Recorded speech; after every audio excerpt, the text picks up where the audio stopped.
جلد امیر ہونے کا وظیفہ۔ سورہ فاتحہ کا ایک پاورفل عمل وہ یہ ہے کہ آپ نے فجر کی نماز جب آپ پڑھتے ہیں تو فجر کی نماز کے سنت اور فرضوں کے درمیان آپ نے 41 ٹائمز سورہ فاتحہ کو ریسائٹ کرنا ہے، تلاوت کرنی ہے، مگر اس طرح سے کرنا ہے کہ آپ نے بسم اللہ الرحمن الرحیم الحمد للہ رب العالمین، یعنی اس کو بسم اللہ کی میم کو الحمدللہ سے ملا کے 41 ٹائمز آپ یہ پڑھیں گے،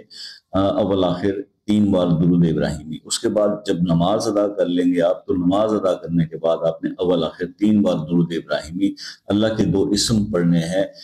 یا لطیف ہو یا قوی ہو، یا لطیف ہو یا قوی ہو، یا لطیف ہو یا قوی ہو۔ تو آپ نے 41 ڈیز اس عمل کو پرفارم کرنا ہے، آپ